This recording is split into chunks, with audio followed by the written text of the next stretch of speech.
Sangye chudang soki chognam la jang tu bardu dagni kapsu chi dagi chunyin gi pe sonam gi trola penche sangye drupa shon sangye chudang soki chognam la jang tu bardu dagni kapsu chi dagi chunyin gi pe sonam gi trola penche sangye drupa shon sangye chudang soki chognam la Chanchu bardu dagni kapsu chi dagi chunyin gi pe sonam ki trola penche sangye drupa sho.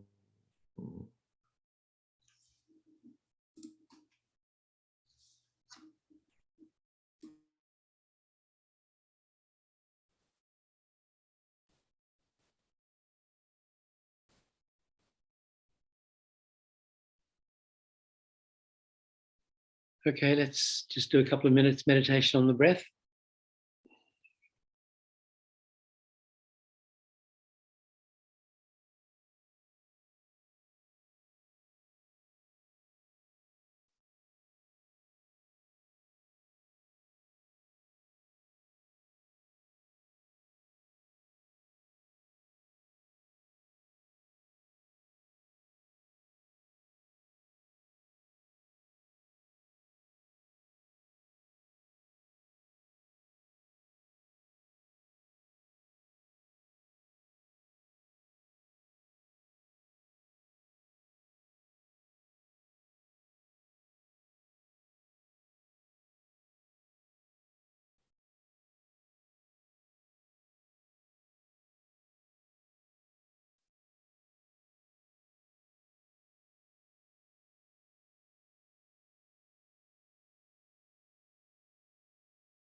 So think, I must reach enlightenment for the sake of all sentient beings in order to lead them to enlightenment. Therefore, I'm going to study the teaching that explains how to follow the path to enlightenment.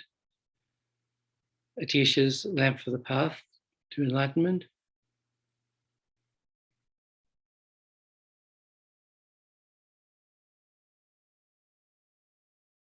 For the sake of all sentient beings.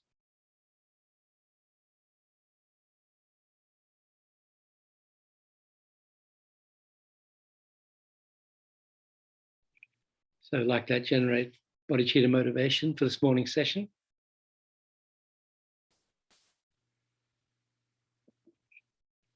So last time, we're still looking at some of the teachings related to this verse 40. Says, place the mind on any one virtuous focal object. And so Geshe Sonam Rinchen explained the 6 different requisites for retreat. And we're looking at Lama Yeshe's teaching on retreat from his book on Vajrasattva practice. And the section that we did last time was where to retreat, the sort of place that we need to find so that we have the optimal conditions for success in our retreat. And as we said, if I think Sir Khunu Rinpoche said, if the right practitioner in the right place does the right meditation, that person can achieve single shamatha in 6 months. So as far as I know, nobody rushed off to do that. So then Lama talks about where to start retreat, when to start retreat. I'm not going to read this whole section on retreat. It's quite long and a little bit straying a little too far from the text. So, but just a couple more sections anyway.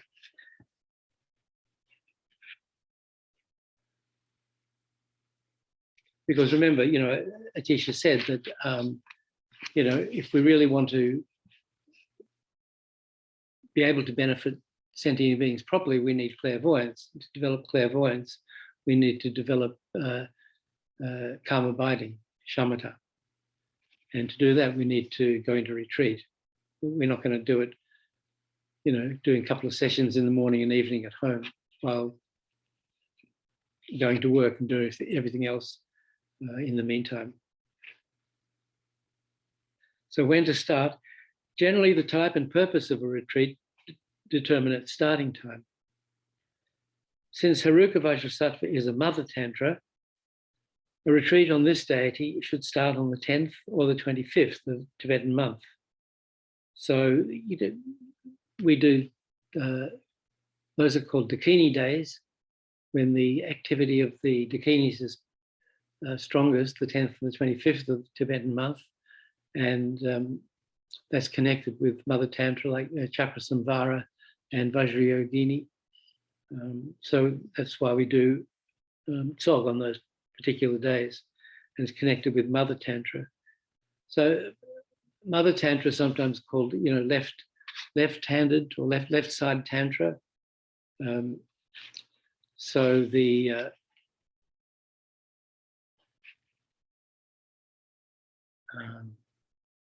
what can I say?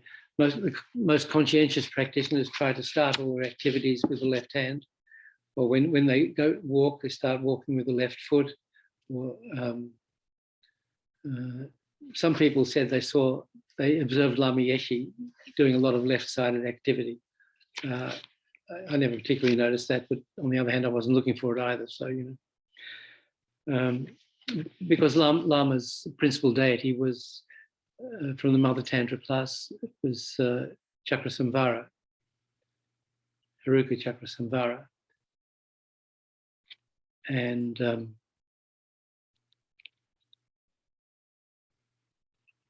Pabonka Rinpoche and Trijang Rinpoche, that line of lamas were connected with the Mother Tantra side. Father Tantra is like Yamantaka or Guya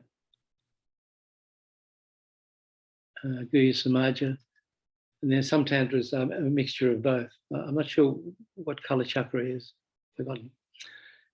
Anyway, it doesn't really matter. But so the Mother Tantra is associated with clear light in tantric terms. Clear light, which is on the wisdom side. So, when we have Dorjian bell, the bell represents wisdom. So we hold the bell in the left hand. And so, we always talk about the two wings of the bird, method and wisdom and method. So wisdom is the left-sided activity, and method, like compassion and bodhicitta, is right-sided activity. And the Vajra, the Dorji, represents that. So we hold that in the right hand. And so in Sutra, it's developed, the method side is development of bodhicitta. And in Tantra, it's great bliss. So we hear the union of bliss and emptiness. So bliss is the right side, the method side of things, two wings of the bird, and emptiness is the left side.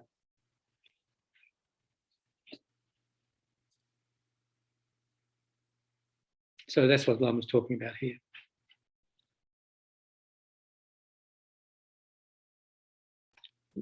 So if we're doing a Mother Tantra retreat, since Vajrasattva is Mother Tantra, we should start on the 10th to the 25th. These are auspicious dates for Tantric Yoga, when there's much movement of the dakas and dakinis, and your nervous system can easily be blessed. Because of the intensity of the daka-dakini energy at those times, you can discover everlasting blissful energy within the chakras of your nervous system simply by starting on either of these days. For the same reason, it's best to start retreats on deities of the Mother Tantra class in the evening after sunset. So that's when the first session would be.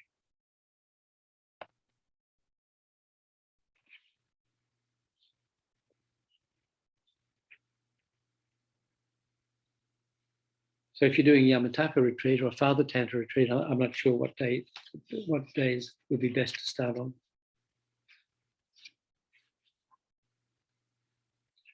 So then some general preparations.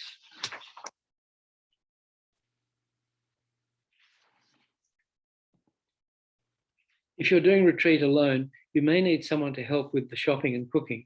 Your helper should be totally positive towards you and what you're doing, and you should have a good relationship with this person. If your helper thinks you're ridiculous or that what you're doing is evil, it'll be a great disturbance to your mind. Similarly, if you're retreating with a group, it should not include people with whom you cannot get along. It's important that you create the best possible conditions for your retreat. If you don't have a helper and are not in a group retreat where eating arrangements are usually made for you, you should try to obtain most of the food you'll need for the duration of your retreat beforehand. Don't get too much, rather limit yourself to basic things. This is what we used to do in Tibet. And that's what I did when I did my Vajrasattva retreat. After receiving this teaching from Lama, I went up to Laudo. I'm sure I've mentioned this about 100 times. So we used to get these, the shops in Kathmandu used to get these big biscuit tins. They got their biscuits in big tins, like, I don't know what their capacity was. So that they were tin, and by the time you could get your hands on them, they were a little bit rusty, and they had a kind of a lid that sealed in the top, round lid. So I got a tin of potatoes and a tin of rice and a tin of sampa. I think I took those up with me, and And then, as I've mentioned before, I had this nun from the nunnery shopping for me every 2 weeks. But, to keep it simple, I took precepts every day. And so I only had to eat 1 meal a day. And so, it was rice or potatoes or tsampa and a few vegetables while they lasted after she came back from market. And it was fine.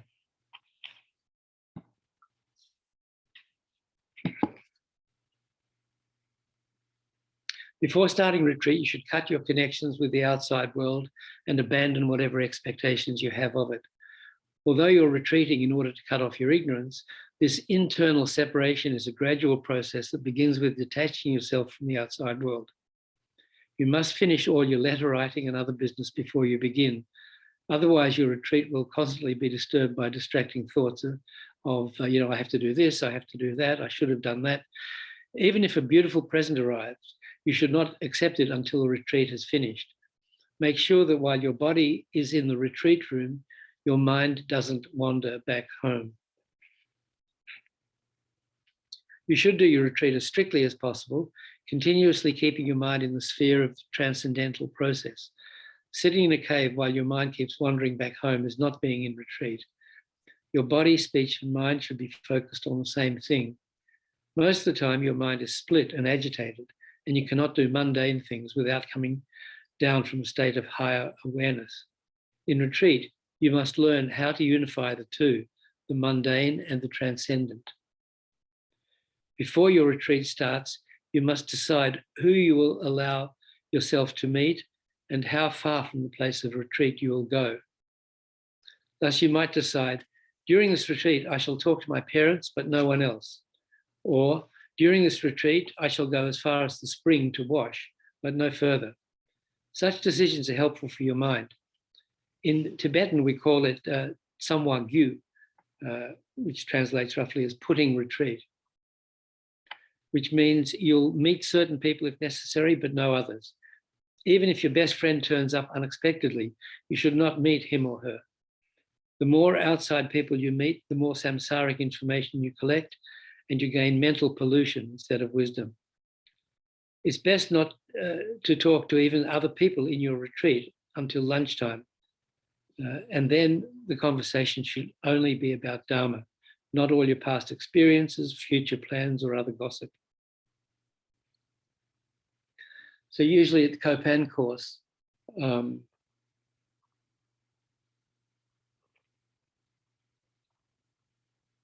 I feel like Marco Rubio leaning for my water. At the Kopan courses in the last 2 weeks of the month, we take precepts every day. And from I think there's an evening meditation session, usually finished about 9. So after that, you're not allowed to talk to anybody until after lunch the next day. So the whole night, the whole next morning, and even during lunch, you don't speak to anybody. That's what Lama's saying here. If you're in a group retreat, it's better not to talk to other people, at least until after lunchtime. If you're feeling very tense and need to talk to relax as a kind of therapy, perhaps that's acceptable. But you should be careful not to waste your own energy or that of others. If there's something urgent or important to say, you can write a note. You should be careful about what you read in retreat and avoid all samsaric literature completely. Newspapers, magazines, novels, technical books, poetry, and astrological charts. Even certain Dharma books should be avoided during retreat.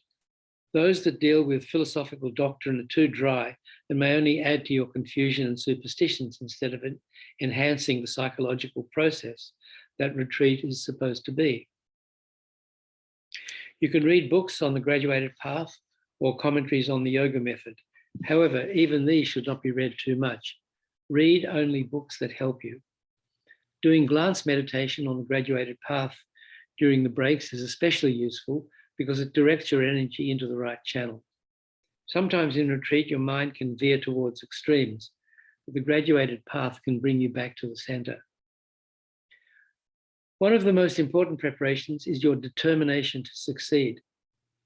You should feel, I'm so fortunate to have this perfect human life in which I have the opportunity to receive the everlasting blissful realizations of Haruka Vajrasattva. Therefore, no matter what samsaric experiences I have during this retreat, be they good or bad, I shall control my mind. Thus, whether you experience samsaric happiness or difficulties, you do not overreact, but take the middle way. For example, one morning you might wake up with a headache and think that you're too sick to go to the session. A little headache won't kill you. You're here for retreat. That means you have to exercise control. You can meditate with a headache. Or perhaps a beautiful ego-breaking present from your parents suddenly arrives and you lose control and get very excited. Wow, I've been waiting for this for more than a year. I must take it right away. You should not do this. Do not get excited. It doesn't matter. Have control.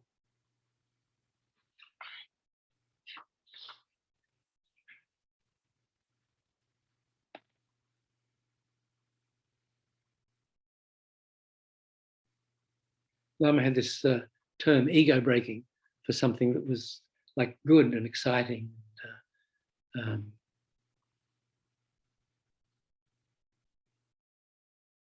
Still don't know quite what it means, actually. Ego breaking present. Okay, so then I'm just going to do one more section, although there's loads more. What to eat. One of the most important things you can do to ensure the success of your retreat is to stay healthy. Some people think, oh, I'm doing Dharma, I don't need anything. That's wrong. When you're in retreat trying to develop Dharma wisdom, it makes more sense to feed yourself even better than you normally do. And you know how much you usually need to take care of your samsaric body. Some people equate retreat with what they imagine to be asceticism, uncomfortable conditions, an unhealthy environment, poor food, feeling hungry and thirsty, not sleeping, wearing rags, and so forth. That's completely wrong. First, these are not the signs of asceticism.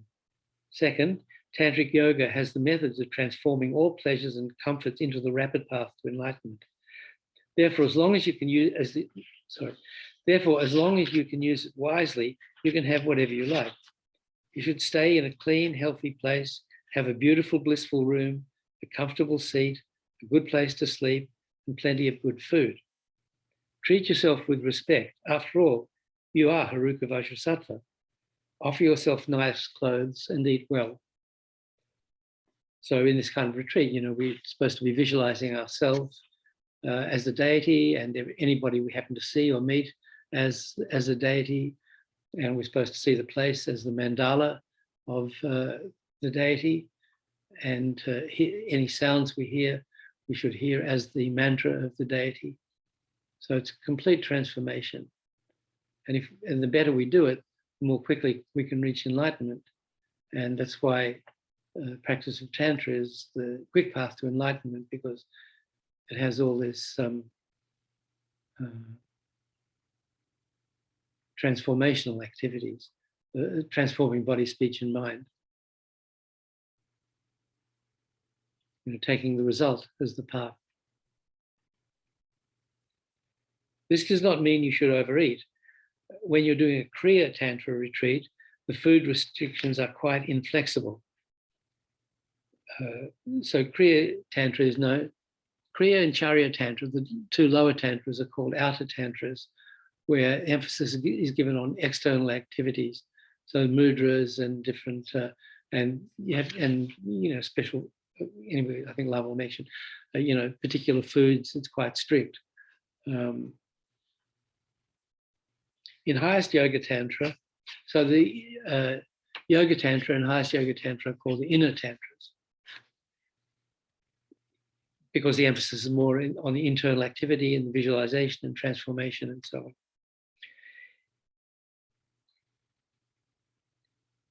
I think at the center, we've received Medicine Buddha initiation.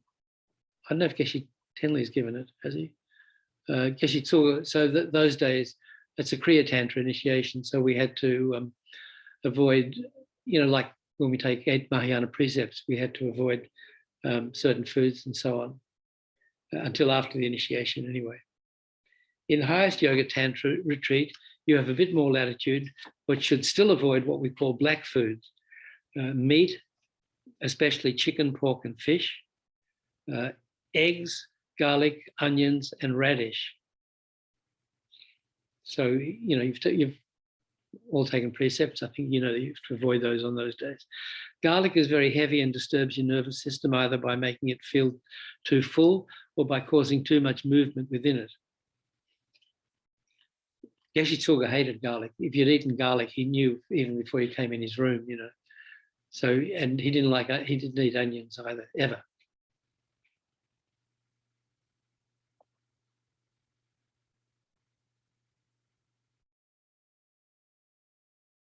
I think Lama Zopa Rinpoche, I haven't seen him eat garlic. I think he prefers to avoid onions too.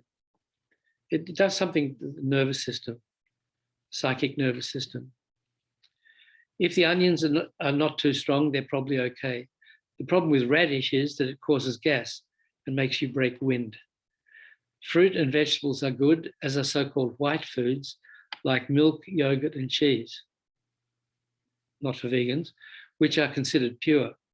The food you eat should be clean and healthy. You should not accept food from people suffering from contagious diseases like tuberculosis. You can also have muesli, chocolate, and even Vegemite, which, despite its color, is not a black food. Who doesn't know what Vegemite is? You don't know what it is, Ed? You remain to be educated. I should have brought a jar. Is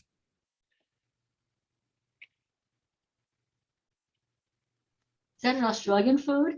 Of course. I think Venerable Robina loves it. Who? Venerable Robina. Yeah, it's actually we didn't get it as kids. My parents were Russian, so Latvian actually. So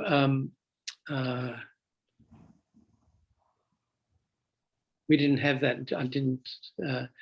It's this black spread. You remember when Tom Hanks got COVID? He was in Australia, and he showed a picture of he was eating Vegemite on toast, and he spread it really thick. And oh my God, the whole population of Australia came down on him because it should be spread very thin because it's got a very strong taste. It's kind of a yeast extract, has B12 in it, and I know what it is, but there's a song, I've never tried it. I've never actually eaten it. So. I'll sing you the commercial.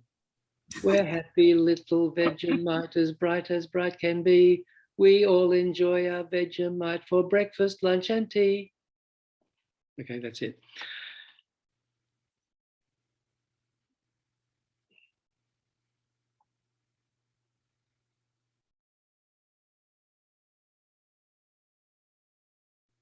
I think it might have been during this teaching. Lama said, when he said Vegemite you can have Vegemite, and no, it was probably another time.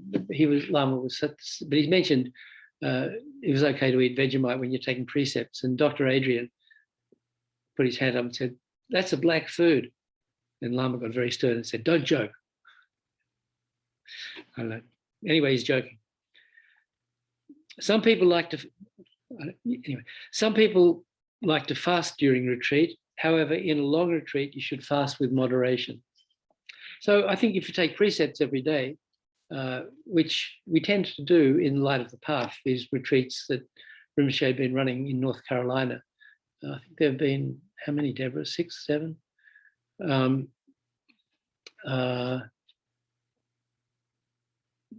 Generally, we take precepts nearly the whole retreat. So that's, and if you do it strictly,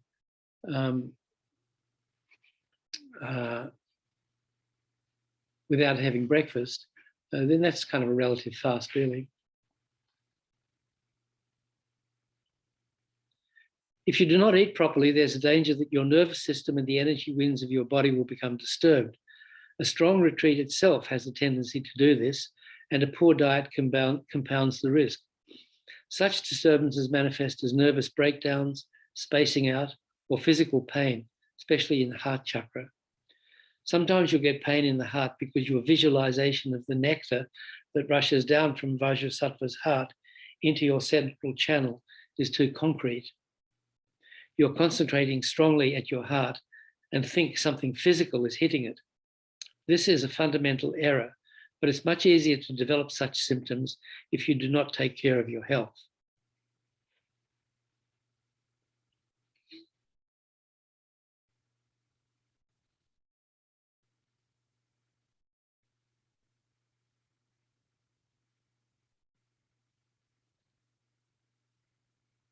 Okay, I think that's clear. Sometimes retreaters experience so much bliss and joy in a session that they want to keep going without food. This is the baby mind speaking. Don't trust it. Take your meals as scheduled. While breakfast and lunch are fine, there's a question about whether or not you should eat dinner. It's better to avoid eating in the evening because a full stomach impairs concentration. It depends on the individual. We're all different. Some people can eat only a little at a time. For them, I'd say dinner is okay. Those who can manage a good breakfast and lunch should keep the evening meal very light or preferably skip it altogether. Be flexible. Food is not all that important. Just stay healthy. Some people take the 8 Mahayana precepts during retreat. On those days, of course, you can't have breakfast or dinner. So this is, the strict way of taking precepts. You can choose whether to take them every day or not. It's up to you. In my opinion, the best days to take them are full and new moon days. Taking precepts gives you great energy and is another excellent way of taking action to purify yourself.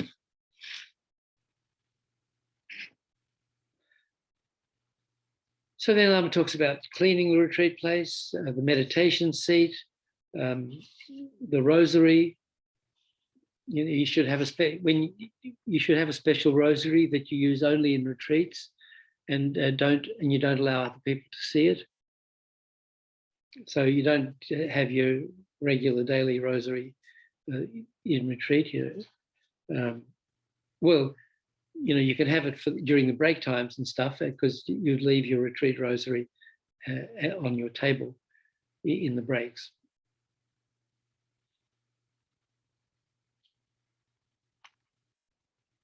Before the retreat starts, the rosary should be blessed by a lama.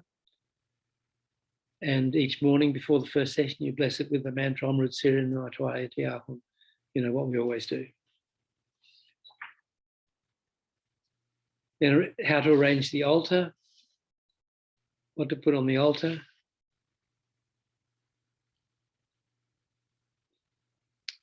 So there are many disciplines. Then Lama talks about the retreat session, the daily schedule, what to do just before the session, how to begin the session, sessions in general, the sadhana, mantra recitation, and how to end the session. There's another chapter with more retreat advice, what to do between sessions. Again, section on retreat in general. You may have thought that retreat was easy. Now you can see that if done properly, it's not. However, it's worth doing strictly. The more strictly you retreat, the better results you can obtain. So then Lama talks about group retreat, and then there's some concluding comments. So these 3 chapters are really excellent for retreat advice. So if you're going to do any retreat, strongly recommend becoming familiar with what Lama says there.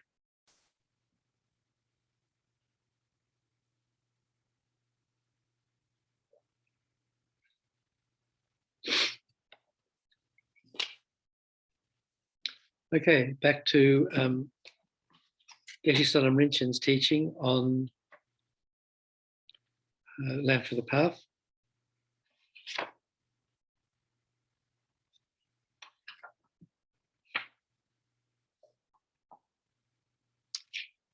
So when we left off this, we're on page 97 if you have the book, we did the 6 conditions for retreat.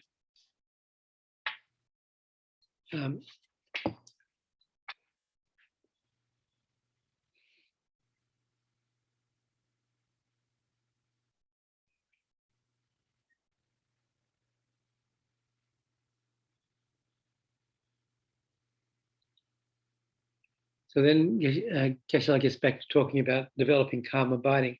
In Sutra, so we're just talking about Tantra. In Sutra, 4 kinds of focal objects. In Tantra, when we visualize ourselves as a deity, there are 2 kinds of mind we need to generate. One is called divine pride. That is the pride of being the deity. I am Vajrasattva. So this isn't any kind of the 7 kinds of pride that's talked about in the 6 principal delusions. That's negative pride. This is divine pride. It's a conviction that I am the deity. And so one thing is divine pride, the other is clear appearance. So you have to have a very clear appearance of yourself, every aspect, face, your ornaments, implements, whatever you're holding, everything. You have to try and get a very clear visualization of that, of yourself as the deity, and generate this pride. I am Vajrasattva. I am Manjushri. I am Vajrayogini, whatever your deity is.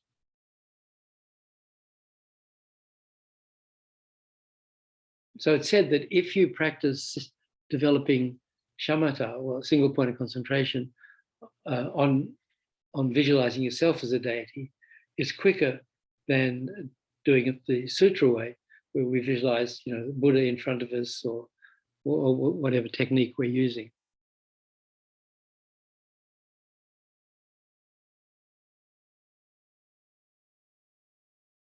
So, Tantra, taking result as the path, the end result is enlightenment. So we bring it into the present as our path by visualizing ourselves as the deity, and in that we're one with the Buddhas of the past, present, and future. We're one with all our gurus. We're one with all deities.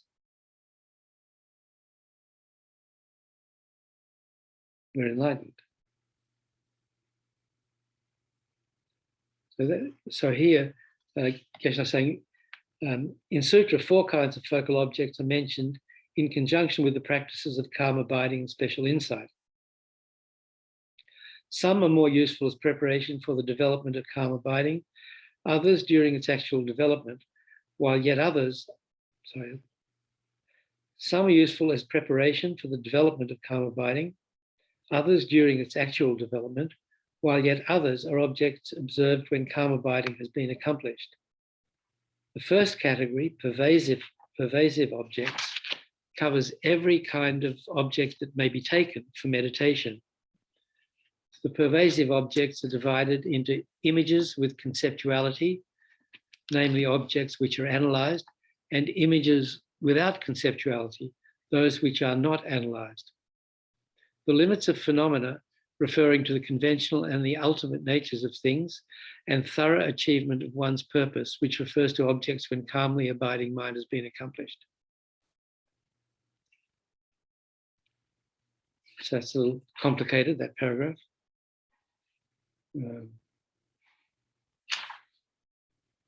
So there's a footnote actually that elaborates a little bit on that.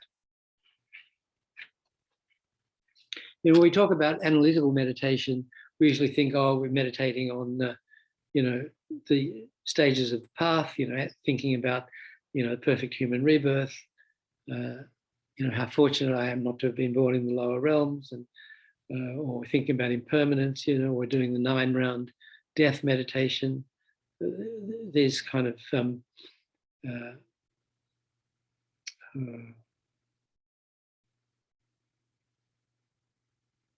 contemplations on various aspects of the lamrim teaching.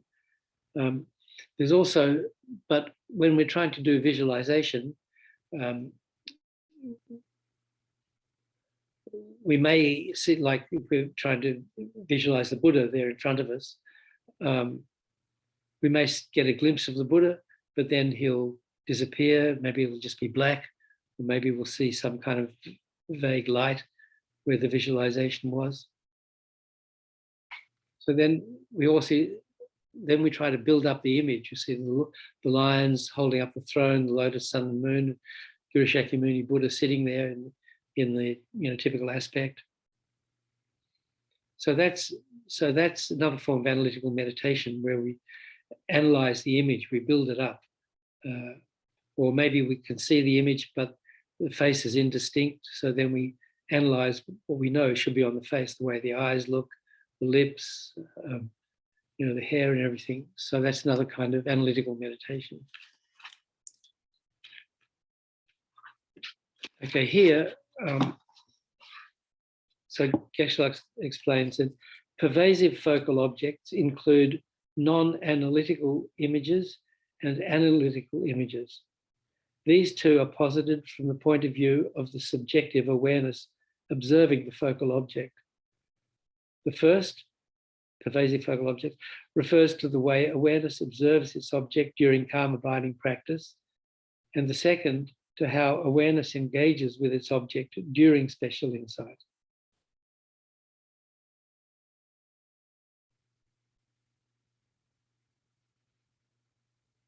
Third group, the limits of phenomena, includes the limit of phenomena in their diversity and the limit of phenomena as they are, referring to their final nature. They are so called because all phenomena are contained within these limits and there are none beyond. From the point of view of the wide diversity of phenomena, all products can be included within the 5 aggregates, all phenomena within the 18 constituents and 12 sources, and everything which must be known within the 4 noble truths. All these focal objects have the same final nature, which can be established by reasoning, and none is an exception to this. The fourth group, thorough achievement of the purpose, is posited from the point of view of the effect, through placing one's attention on the image of any object by way of calm abiding and special insight meditation, through continual meditation on the same object, through familiarity and through the power of doing it many times, one becomes free of all hindrances, which prevent complete serviceability of body and mind. This explanation is based on the section dealing with focal objects from Tsongkhapa's great exposition and stages of the path. So all that's kind of too hard for me.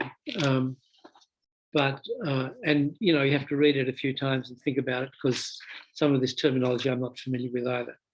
And then we can look up the relevant section in the Lamrim Chenmo, and and then we can look at Geshe Zopa's commentary on that particular section in this 5-volume series of commentaries on the great Lamrim Chenmo.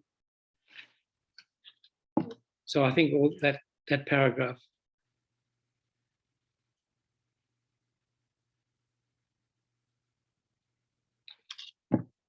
Yeah, this is all pretty technical. I think I'm not going to do this right now.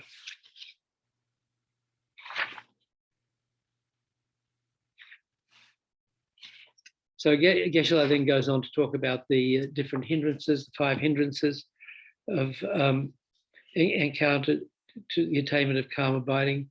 We looked at those a couple of weeks ago, didn't we? When we looked at the chart, the Shini chart. So I think that's all a little too detailed for this conversation. So I'm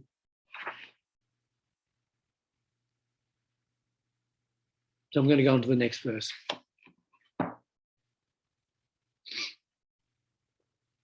And just see what Khunu Lama Rinpoche says. Well, on verse 40, which we're just leaving, Khunu Lama Rinpoche says, the way to meditate to attain single point of concentration is to focus our mind on a virtuous object, such as an image of the Buddha. We visualize such an image in front of us and simply concentrate on that. As we focus our mind on the object again and again, we'll be able to hold it for increasingly greater periods of time. And through the continuity of such practice, we'll eventually attain calm abiding and single point of concentration. Thus, we'll gain higher seeing, the psychic power to see the future, and so forth.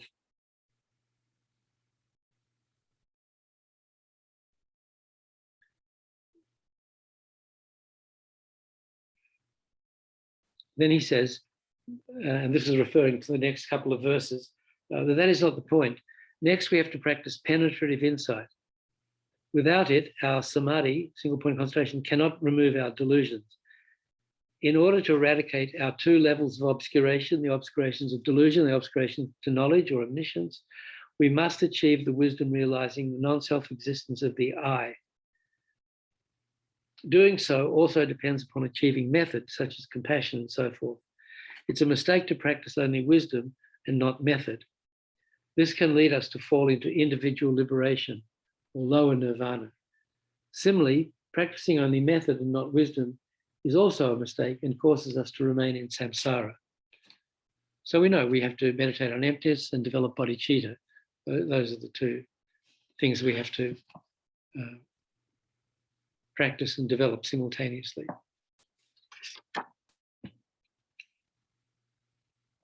So verse 41.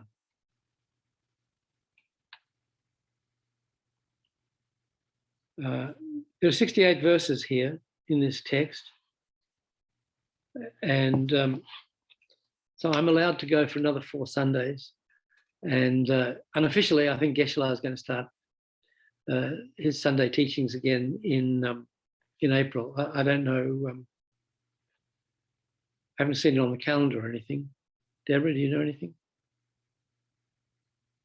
So that's what I heard. So I haven't heard anything, so. yeah, we'll check with Sean and Marianne. I don't know. So let's see if we can get through it by then or before.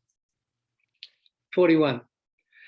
When the practitioner has gained calm abiding, higher perception will also be gained, but without the practice of the perfection of wisdom, the obstructions will not come to an end.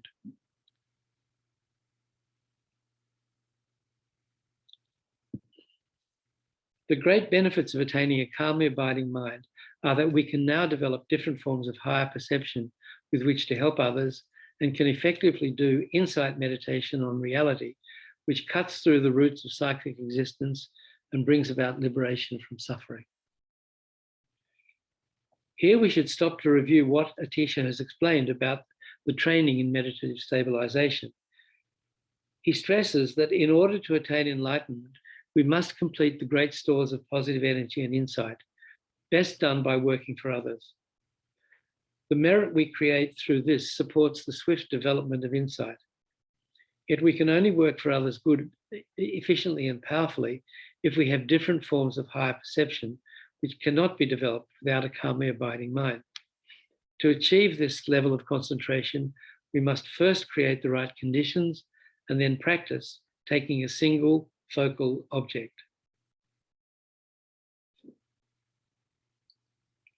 Why is enlightenment so important? For the sake of others. Why should we bother about them? Because, in fact, we and they are closer than it appears.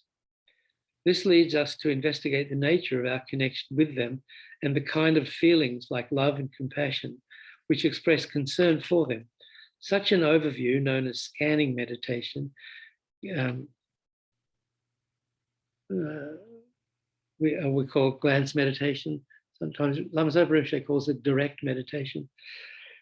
Sorry.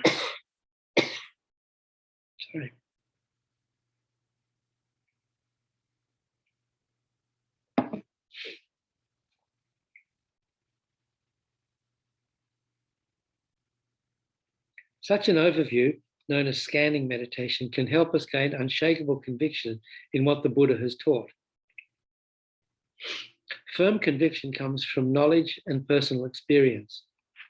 If you've burnt your hand, you know that fire burns, and no one can persuade you otherwise. The text next explains the reasons why wisdom is to be cultivated, the importance of combining skillful means and wisdom, and what this entails. Through mundane forms of concentration, we can suppress the disturbing emotions of the desire realm. We cannot completely eliminate them. In order to remove desire and its imprints, as well as all other obstructions, to direct simultaneous perception of the conventional ultimate truths, we must gain understanding of reality supported by the cultivation of skillful means. 42. Thus, to eliminate all obstructions to liberation and omniscience, the practitioner should continually cultivate the perfection of wisdom with skillful means. Hearers and solitary realizers in the Hinayana arhats have direct perception of reality, yet without the addition of skillful means, bodhicitta, the different obstructions to knowledge of all phenomena cannot be removed. So you can remove the gross obscurations, but not the subtle ones. The imprints of delusions that acting under the influence of delusions, ignorance, attachment, aversion, and so forth, since the beginning of this time, they leave imprints on our consciousness, which remain even after the gross delusions have been eradicated once we've realized emptiness fully.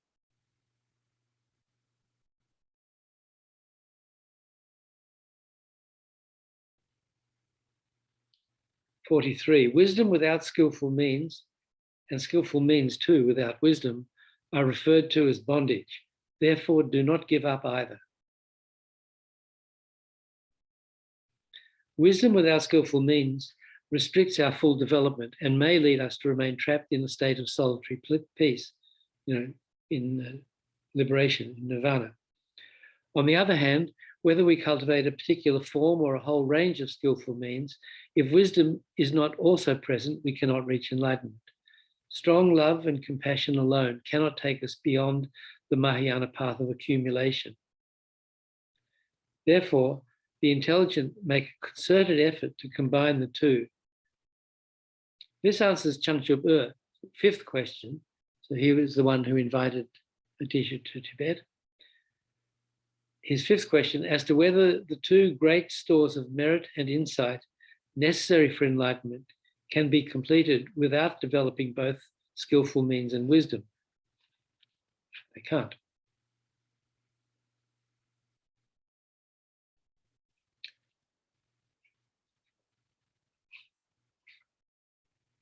To eliminate doubts concerning what is wisdom and what skillful means, verse 44. To eliminate doubts concerning what is wisdom and what skillful means, I shall make clear the difference between skillful means and wisdom. Keshala. Since there's misunderstanding, lack of understanding, and doubt concerning what is meant by skillful means and wisdom, Atisha promises to explain what they entail in summary first, and then in greater detail. 45. Apart from the perfection of wisdom, all virtuous practices, such as the perfection of giving, are described as skillful means by the victorious ones. The first five perfections, giving, ethical discipline, patience, enthusiastic effort, and concentration, as well as meditation on impermanence, on the connection between actions and their effects, and the cultivation of compassion, love, and the altruistic intention, are all skillful means. So the first five perfections, and also meditation on impermanence, on the connection between actions and their effects, karma, and the cultivation of compassion, love, and bodhicitta, they're all skillful means. In fact, all positive practices which do not constitute the cultivation of wisdom fall into the category of skillful means.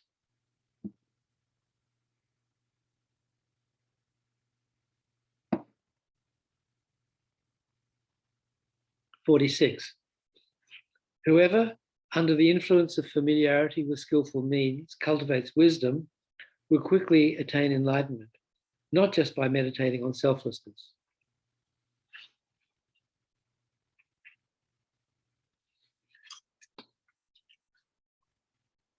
Geshe-la. When stability in practices which develop skillful means has been gained, the bodhisattva meditates on the selflessness of persons and other phenomena, and thereby overcomes clinging to their true existence. This leads swiftly to enlightenment. If we confine our efforts only to understanding reality, our understanding lacks the power to destroy all the obstructions that prevent omniscience. And, as has already been mentioned, we may remain locked in a state of solitary peace, nirvana. Cultivation of skillful means prevents this and adds such power to our understanding of reality that, like a blazing fire, it consumes all obstructions. So when we first to realize emptiness, initially we meditate on the emptiness or the ultimate nature of our own mind.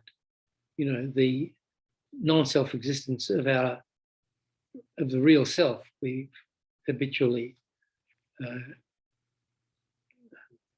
been functioning under the effect of since beginningless time. So first we have to realize the emptiness of our own mind. And when we fully do that, that frees us from cyclic existence, but there's still the emptiness of all other beings and all other phenomena that we've yet to realize. So that's what the hearers and solitary realizers don't do.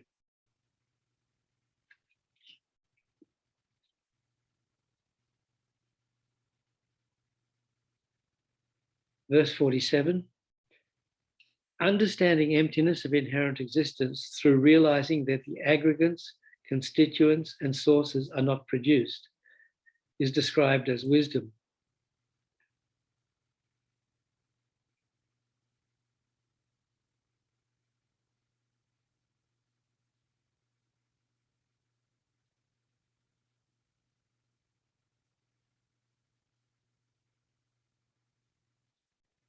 Geshe-la. This verse defines wisdom focusing on the reality of the 5 aggregates, the 18 constituents, and the 12 sources. So His Holiness talks about, I mean, you find those described in many places. His Holiness's book, Opening the Eye of New Awareness, goes into that, and Jeffrey Hopkins' Meditation on Emptiness.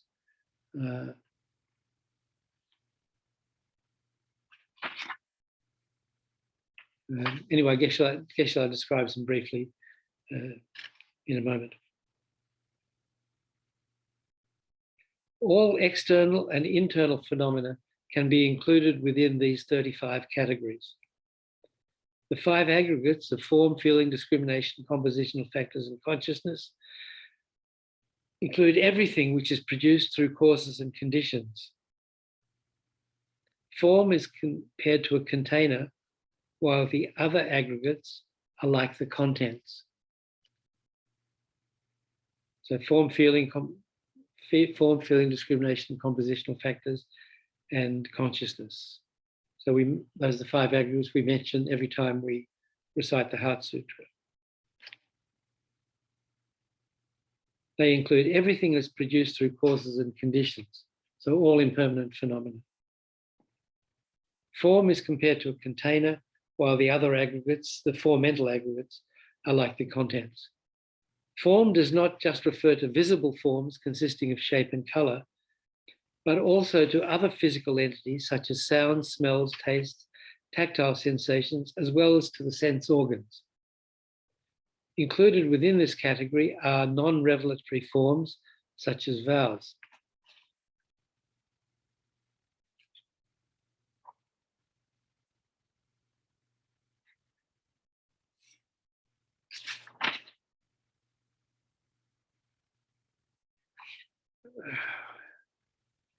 I don't know whether to go into these technicalities or not.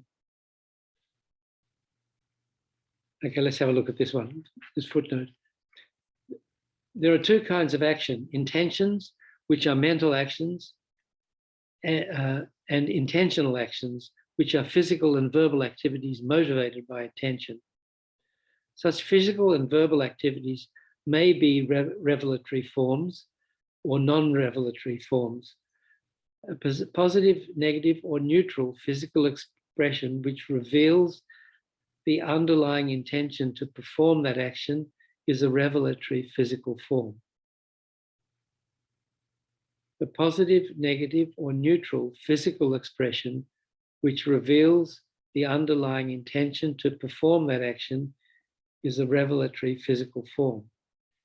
The positive, negative, or neutral uttered sound which reveals the intention to utter it is a revelatory verbal form. I know all this bears quite a bit of analytical meditation, thinking about. Non-revelatory forms arise only from positive or negative action where strong determination is present. They have continuity and exist not only while the mind is conscious, but also when it's unconscious or distracted and during sleep. When, for instance, one undertakes the ethical discipline not to kill, that restraint from killing is a subtle form which does not reveal any underlying intention to others. It remains with one till the vow is broken or till death. Similarly, in the case of a butcher, for example, his commitment to kill, which is a lack of restraint, and the ensuing act of killing also creates a subtle non-revelatory form which persists till he gives up killing.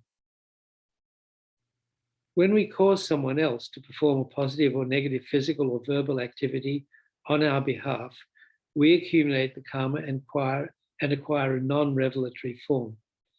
Uncontaminated forms, such as the practice of right speech and right aims of actions, which are part of the Eightfold Path of the Exalted, are also non-revelatory forms.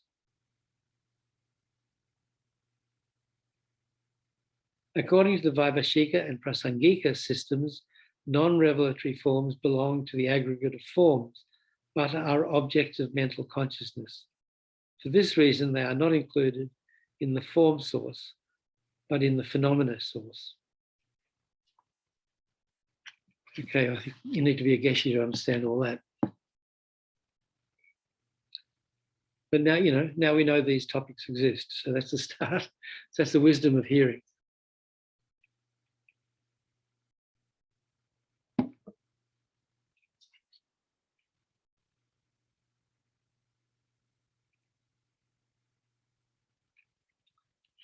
Holding a vow purely can affect our physical appearance, imparting a glow to our complexion, and acts as a rampart against transgressions. Non-virtuous actions of body and speech are physical and verbal. The virtue of restraint from them is also physical and verbal, thus constitutes form from the Vaibhashika and Prasangika viewpoints. Other Buddhist systems regard the intention underlying such virtuous or non-virtuous activities as a karmic action and therefore classify it as a mental event.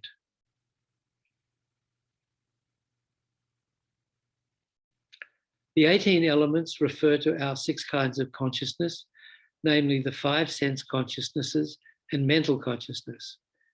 Included within the 18 elements are the 6 faculties, which serve as a basis for these different types of consciousness, and the 6 kinds of objects with which they engage.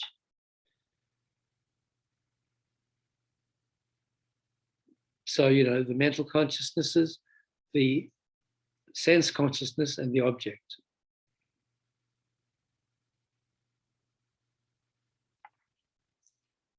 This enumeration includes all the factors necessary for the arising of consciousness through the presence of causal conditions, a focal condition, a main condition, and an immediately preceding condition. The 12 sources, so these are the 18 elements, the 12 sources consist of the 6 kinds of objects and the 6 faculties.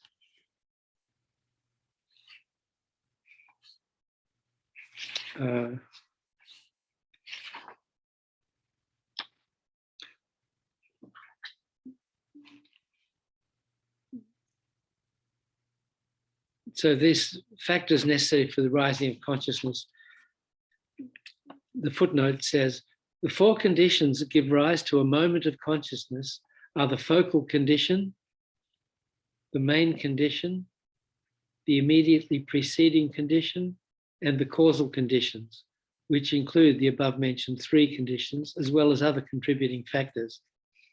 Taking as an example a moment of visual consciousness, its focal condition or object is a visible form.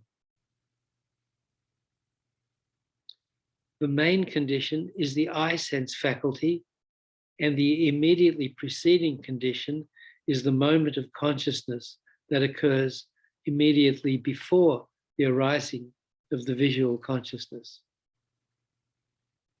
The causal conditions include all of these and such factors as the potential for eye consciousness to arise, and the eye itself, the seat of the sense faculty.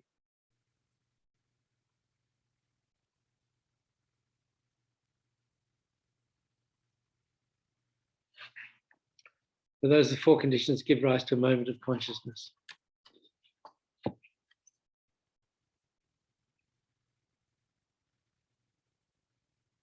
At the root of the suffering we experience in cyclic existence is our misconception of things as truly existent, which takes many forms. The subtlest of these is our instinctive clinging to the inherent existence of things. The wisdom which understands that these 35 kinds of objects are not inherently produced uproots this clinging. At present, we cannot cultivate skillful means and wisdom simultaneously.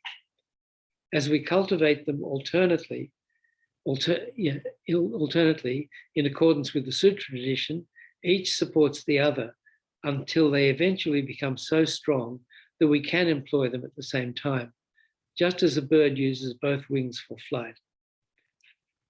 In the practice of Tantra, wisdom and skillful means are combined simultaneously in a single moment of awareness.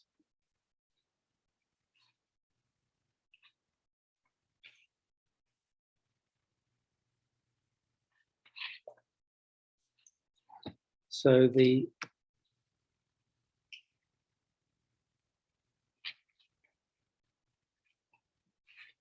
footnote here says, in practice, according to the Sutra tradition, skillful means and wisdom are different entities and are cultivated in such a way as to support each other. So we generate bodhicitta and we meditate on emptiness. During meditative equipoise on emptiness, the great store of insight is accumulated, while the great store of merit is created through the cultivation of skillful means during the subsequent period, so in the break times.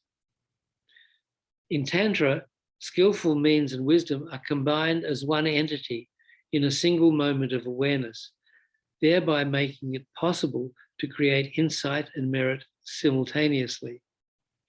For this reason, the practice of Tantra can bring swift and powerful results. In Action Tantra, Performance Tantra, and Yoga Tantra, this is done by simultaneously combining the perception of emptiness, the profound, with the clear, namely visualization of the mandala, consisting of the deity and the abode.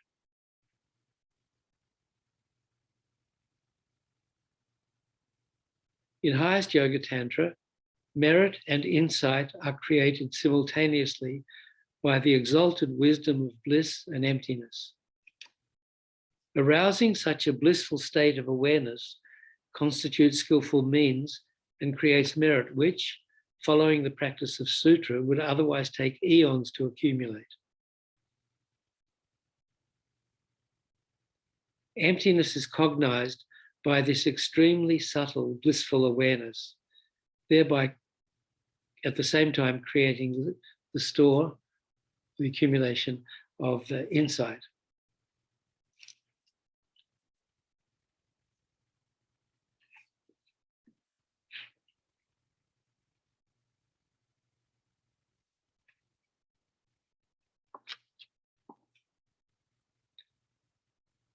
So all this stuff is to be read and thought about over and over again.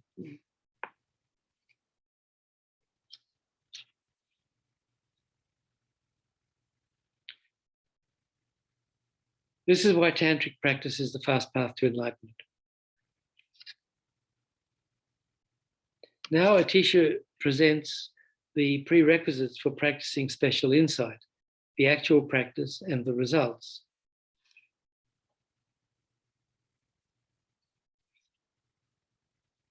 To practice special insight, focusing on the nature of reality, we must develop knowledge derived from thinking and gaining certainty about what we've understood. We then familiarize ourselves with it. Such a process is based upon knowledge derived from repeated exposure to teachings on reality. To receive teachings on reality, we need a spiritual teacher who should be viewed as inseparable from our meditational deity. Making heartfelt prayers of request to this spiritual teacher, we create a store of positive energy, purify obstructions, and study widely in order to first of all establish the nature of reality correctly.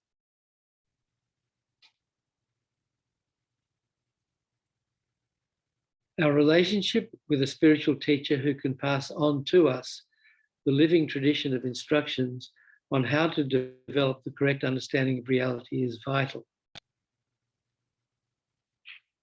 So, it's the root of the path.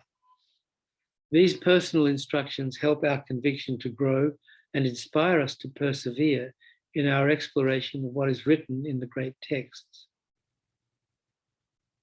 If instead they make us look for an easier way, something is wrong.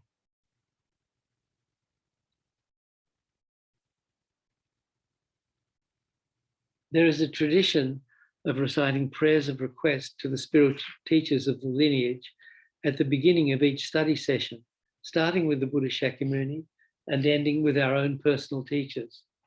What do we request? So we do this in the Guru Puja.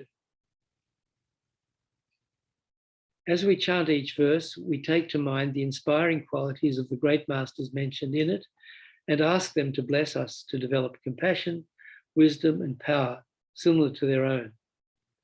Blessings are experienced in the form of a transformation which affects our body, speech, and mind.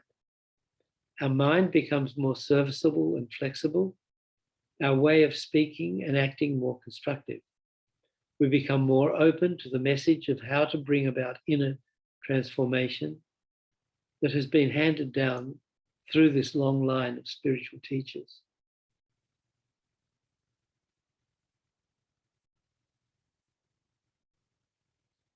Our teachers pass on the instructions they've received from their own teachers, the knowledge they've culled from their reading, and everything they've understood and experienced as a result of their personal practice, without holding anything back. They are motivated by compassion and their deep wish to help us. To communicate it to us, they choose whatever means are most effective, sometimes stern, sometimes gentle.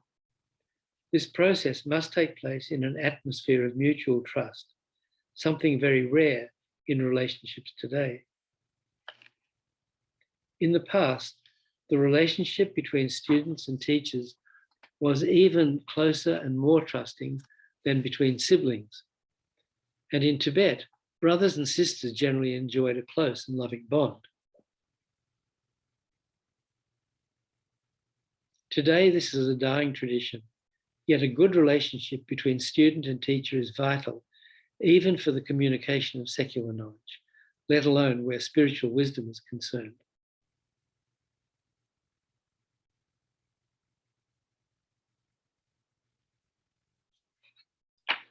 The text first presents a refutation of inherent production by examining the effect. This is followed by the diamond fragments reason, a refutation of inherent production that is made by examining the nature of the cause from which a thing is produced. Inherent production is then refuted by examining the identity of cause and effect and whether they are inherently one or inherently different. Subsequently, In emphasizing the importance of knowledge derived from hearing, Atisha explains the reason of dependent arising to refute inherent production.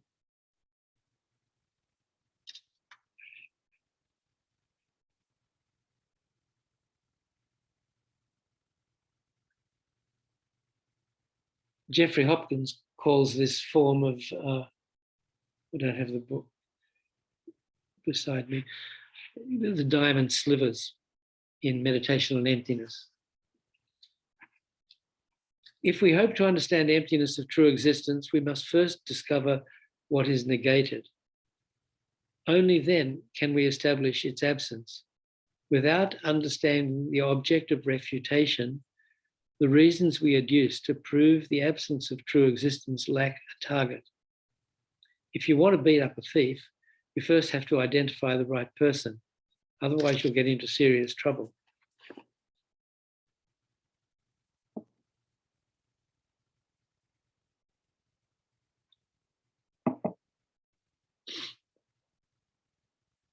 The object of refutation is something totally non-existent, the real I.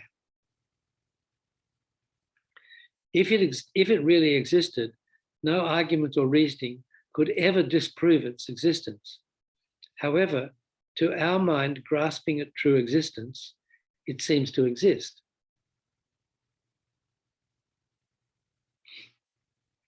That to which our conception of true existence clings is the object of refutation.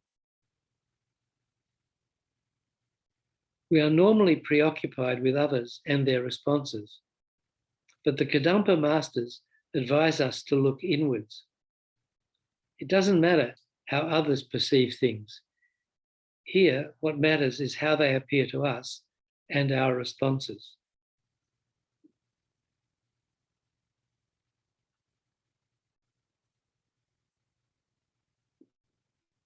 There are two kinds of clinging to true existence. The coarser of the two consists of intellectually formed conceptions of true existence. These may result from philosophical speculation, which has led us to conclude erroneously that things are truly existent, or they may be gained through the influence of a misleading spiritual teacher or philosophical system.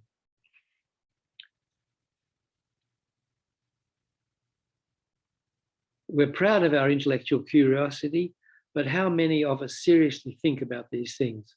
Since most of us don't, it's unlikely that we hold such intellectually formed conceptions of true existence.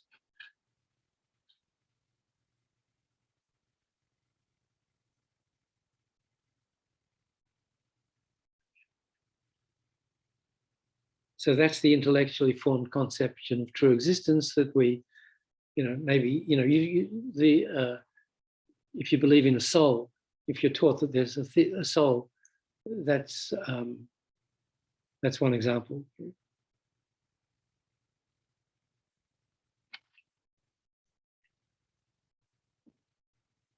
On the other hand, we all, even the smallest insects, instinctively cling to true existence.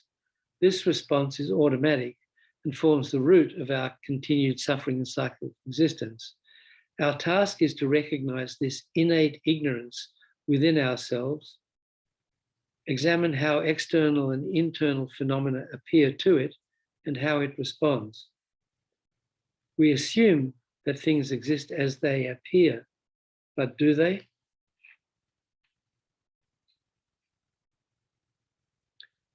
So it's, learned ignorance and innate ignorance. So innate ignorance is the one that we've harbored since beginning of this time and continues from life to life.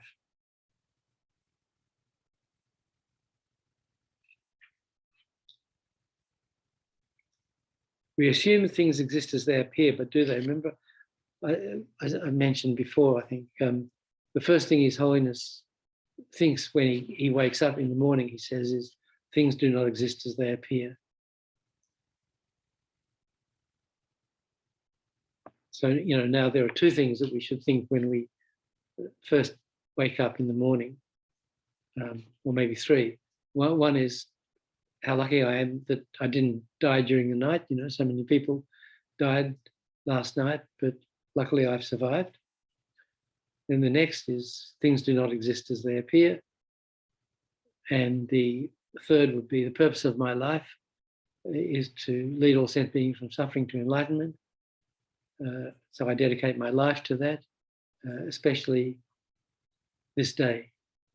I dedicate this day to the enlightenment of all sentient beings. So three first things to think. The good and the bad, the conventional and ultimate, everything that constitutes cyclic existence and nirvana. In fact, all things that exist are dependent phenomena. They depend on causes and conditions, on their parts, and on designation by awareness. Yet how do we perceive them? As dependent or independent? Most importantly, how do we perceive I and mine? This is something we can discover when we're falsely accused. As we indignantly claim, what, me? A strong sense of I is present, which seems not at all dependent on any coexistent factors or parts, such as body and mind, let alone on preceding causes and conditions. If the object of refutation doesn't exist, why make so much fuss about it? Because it seems to exist, and because we cling to that semblance. Here we will consider the object of refutation and the conception that clings to it from the point of view of the Madhyamika school.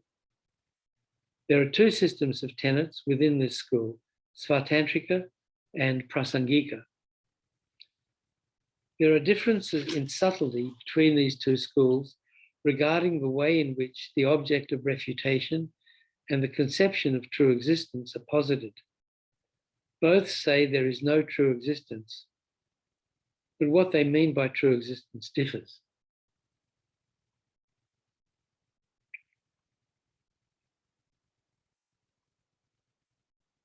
I think during the session the other night, what was it, 2 nights ago, with Geshe-la, the Lhasa thing, Thursday night, wasn't it?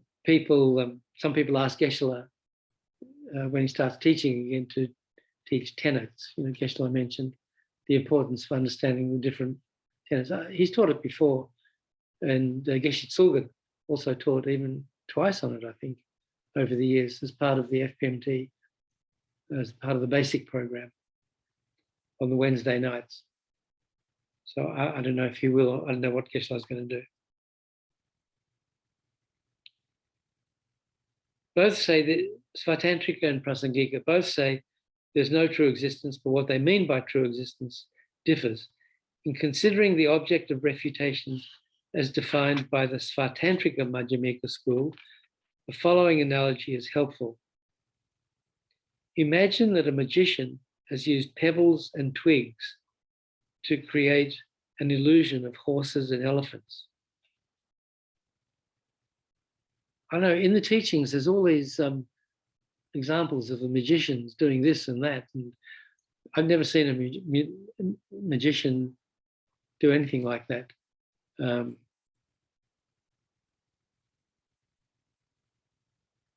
maybe they had a better class of magician 1,000 years ago, I don't know.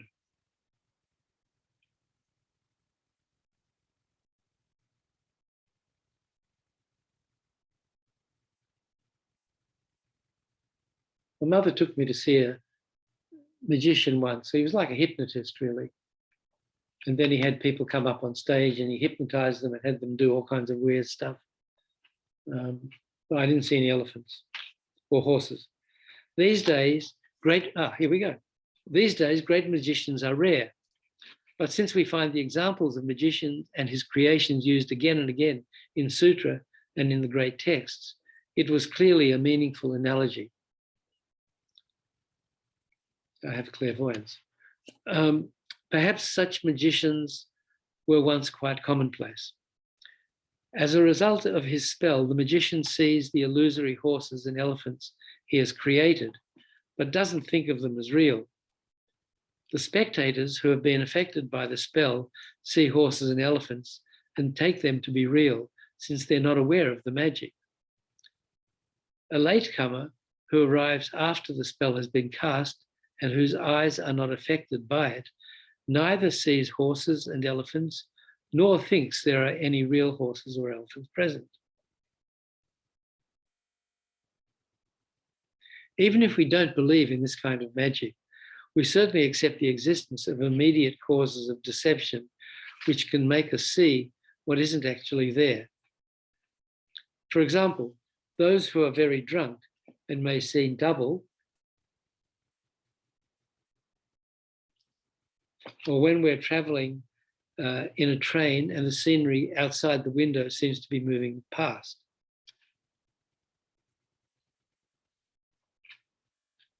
So what do we call those? Optical illusions? The magician is someone who understands emptiness. The magician is like someone who understands emptiness. Although the horses and elephants look real even to him, he knows that they aren't, that they exist through the force of his awareness, affected by the spell, and not just from the side of the pebbles and twigs.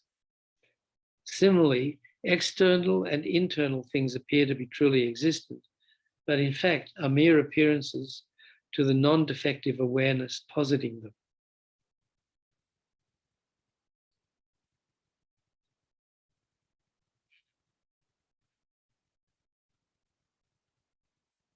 External and internal things appear to be real, appear to be truly existent, but in fact are mere appearances to the non-defective awareness positing them.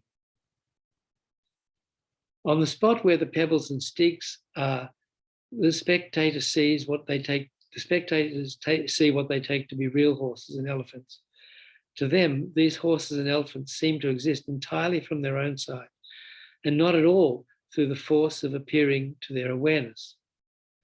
Those who do not understand emptiness, all external and internal things appear to exist from their own side, independently of any attributing awareness.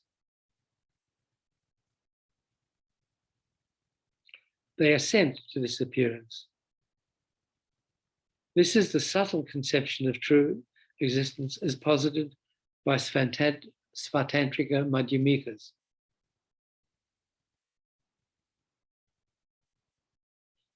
Horses and elephants don't appear to the latecomer, nor does he think there are any real horses or elephants around.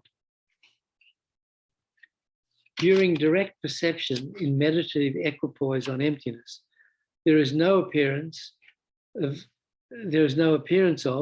nor any clinging to true existence.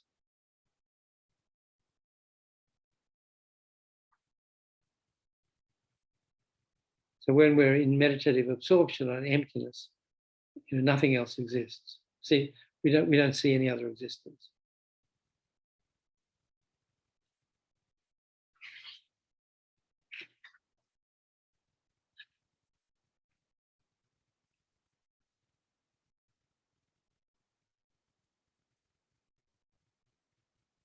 I'm going to stop here. The next time we'll talk about Prasangika view. I think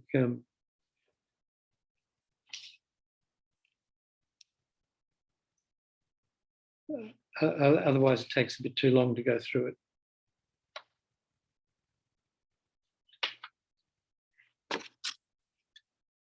So if you have this book, and I recommend reading and thinking, at least a couple of times, reading, thinking about what we've just been through. It's quite intense. And I'm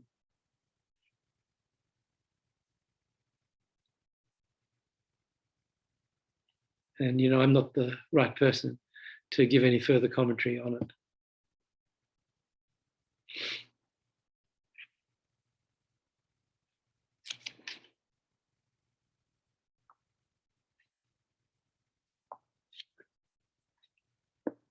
Okay, so thanks very much, everybody. We generated bodhicitta at the beginning. We've been discussing these profound teachings by Atisha and Geshe Lama Rinpoche. Also, at the beginning, we looked at some of Lama Yeshe's retreat teachings. So, without question, we've created a lot of merit. So we dedicate that now. Think, because of this merit, and not just the merit we've created, but all the merit we've ever created, and all the merit created by all ordinary practitioners and by all the Buddhas and Bodhisattvas, our gurus, all the merit ever created in the past, the present, and the future. All this merit we dedicate to the enlightenment of all sentient beings. Because of this merit, may all sentient beings quickly reach enlightenment.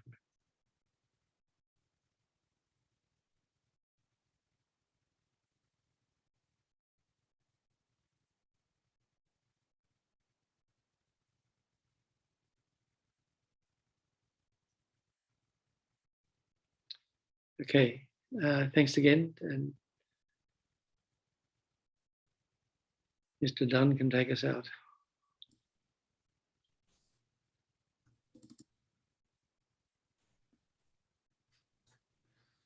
Saji Perki Juxing Rirabling Jin Yede Genpa Di Sange Jing Du Mikte Urwa Di Tokun Lam Da Jing Lacher Pashug Jetsun Lame Kutse Rapten Ching Napa Trin Le Choksher Gepadang Lo Sang Ten Pedron Me Sansungi Doe Mun Seltak Tu Negyu Chig Yedam Guru Ratna Mandalakam Niryatayami. From my two collections, vast is space that I have amassed from working with effort at this practice for a great length of time, may I become the chief leading Buddha for all those whose mind's wisdom eye is blinded by ignorance. Even if I do not reach this state, may I be held in your loving compassion for all my lives, Manjushri. May I find the best of complete graded paths of the teachings, and may I please all the Buddhas by practicing. Using skillful means drawn by the strong force of compassion, may I clear the darkness from the minds of all beings with the points of the path as I have discerned them. May I uphold the Buddha's teachings for a very long time. With my heart going out with great compassion in whatever direction the most precious teachings have not yet spread, or once spread have declined, may I reveal this treasure of happiness and aid. May the minds of those who wish for liberation be granted bounteous peace, and the Buddha's deeds be nourished for a long time. By even this graded course to enlightenment completed due to the wondrous virtuous conduct of the Buddhas and their children. May all human and non-human beings who eliminate adversity and make things conducive for practicing the excellent paths never be parted in any of their lives from the purest path praised by the Buddhas. Whenever someone makes an effort to act in accordance with the tenfold Mahayana virtuous practices, may they always be assisted by the mighty ones, and may oceans of prosperity spread everywhere. In that snow mountain encircled land, source of every benefit and joy, may Lord Tenzin Gyatso Chenrezig remain in life till samsara's end. Savior of the Snowland teachings and transmigratory beings, who extensively clarifies the path that unifies emptiness and compassion, to the lotus in the hand, Lord Tenzin Gyatso, I beseech, may all your holy wishes be fulfilled. You who uphold the subduer's moral way, who serve as the bountiful bearer of all, sustaining, preserving, and spreading Manjunath's victorious doctrine, who masterfully accomplishes magnificent prayers honoring the three jewels, Savior of myself and others, your disciples, please, please live long. We pray to always meet with perfect teachers. Your form embodies all Buddhas. Your nature is that of Vajradhara. You are the root of the three jewels. Homage to you, O Gurus. In short, I seek your blessings, O Protector, to be cared for by you from birth unremittingly throughout all my lives, and thus to become your chief disciple, holding every secret of your body, speech, and mind. O Protector, please grant that all be auspicious for me to be foremost among your very first circle of disciples wherever you manifest Buddhahood, so that all my temporal and ultimate wishes without exception may be effortlessly and spontaneously fulfilled. In all my lives, never separated from perfect gurus, may I enjoy the magnificent Dharma. By completing the qualities of the stages and paths, may I quickly attain the state of Vajradhara. Furthermore, in life after life, may I, pleasing him in return, be forever fostered by an accomplished Mahayana spiritual master, the source of every virtue of this world and beyond. In his care, may I acquire in him a firm, unshakable faith, pleasing him by every means possible, doing nothing even for an instant to disappoint. May my spiritual master impart to me every instruction and every teaching in its entirety. Having understood them faultlessly, may I practice them and be able to bring them to perfection. May I never even for a moment fall under the sway of malevolent teachers and misleading friends.